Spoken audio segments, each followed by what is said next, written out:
Assalamualaikum warahmatullahi wabarakatuh. Salam solusi untuk berdiskusi. Perkenalkan, saya Ika Saryani S dengan NIM 0601231002, mahasiswa Ilmu Perpustakaan Stambu 2023 dari Universitas Islam Negeri Sumatera Utara dan dari Fakultas Ilmu Sosial. Baik, di sini saya akan menjelaskan tentang materi hak asasi manusia atau HAM. Yang pertama, definisi hak asasi atau HAM. Hak asasi manusia adalah hak-hak yang melekat pada manusia sejak lahir. HAM adalah hak yang diberikan Tuhan, bersifat melekat, kodrati, dan universal. Hak ini dikenal sebagai hak yang melekat pada manusia karena hakikat dan kodratnya sebagai manusia.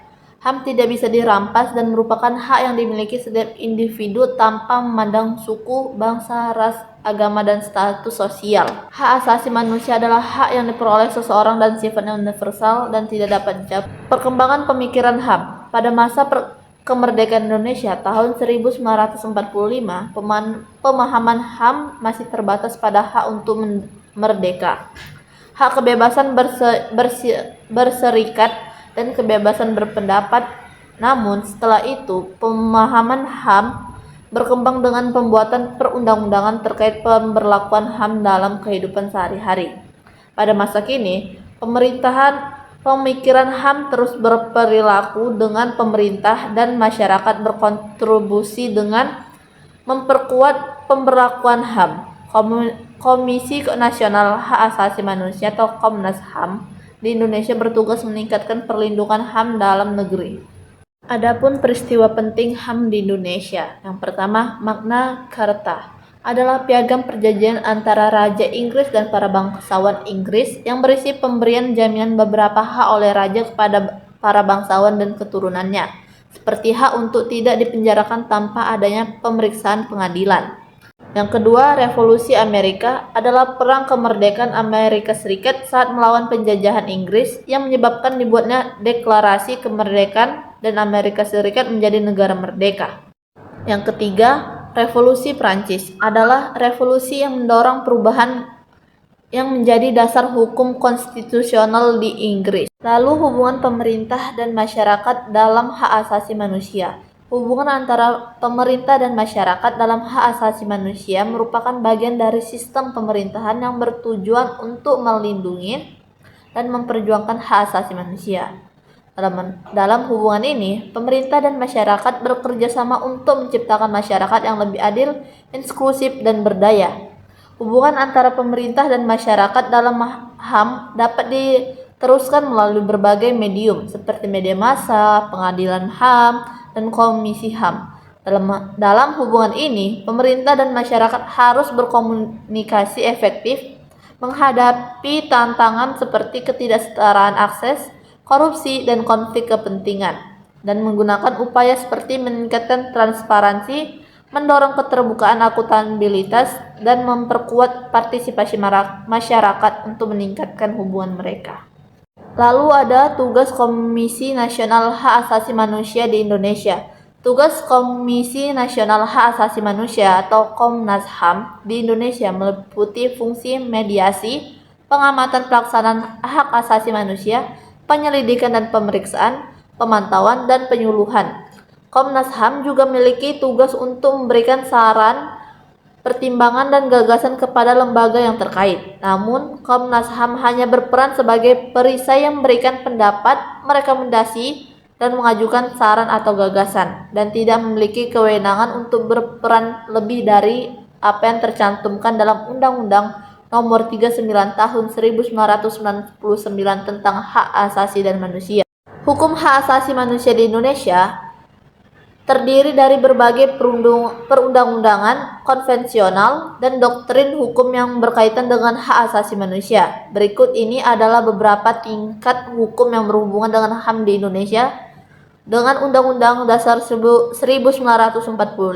Undang-Undang Nomor 26 Tahun 2000 tentang Pengadilan Hak Asasi Manusia, Undang-Undang Nomor 39 Tahun 1999 tentang hak 1. Hak asasi manusia, 2. Konvensional internasional, dan 3. Doktrin hukum. Adapun prinsip-prinsip hak asasi manusia. yaitu merupakan dasar hukum yang harus diperhatikan dalam menegakkan hak asasi manusia.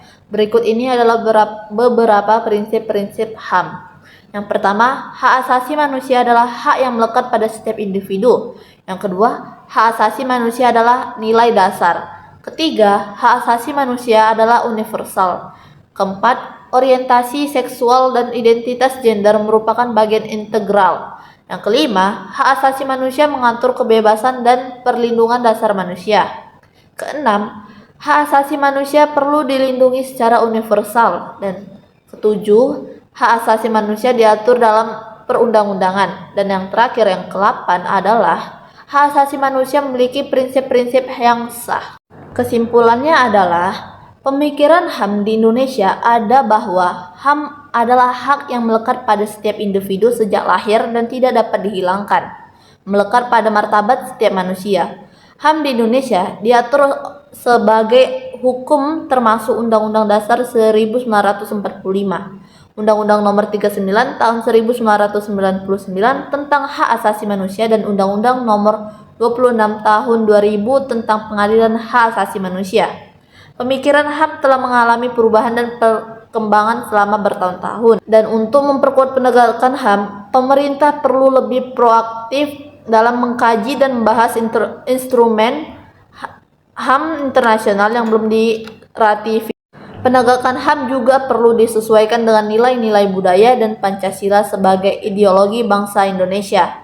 HAM sebagai hak yang dimiliki semua orang tanpa pengecualian menjadi isu utama yang diperbincangkan di berbagai kalangan sepanjang waktu. Lalu dari materi yang saya paparkan tentang HAM, saya akan menjawab pertanyaan. Bagaimana pelaksanaan HAM di Indonesia dan bagaimana menurut saudara apakah ada keluhan masyarakat tentang HAM di Indonesia dan apa solusi yang harus dilakukan? Jawabannya adalah pelaksanaan hak asasi manusia atau HAM di Indonesia telah mengalami sejumlah tantangan dan hambatan. Jawabannya adalah pelaksanaan hak asasi manusia atau HAM di Indonesia telah mengalami sejumlah tantangan dan hambatan.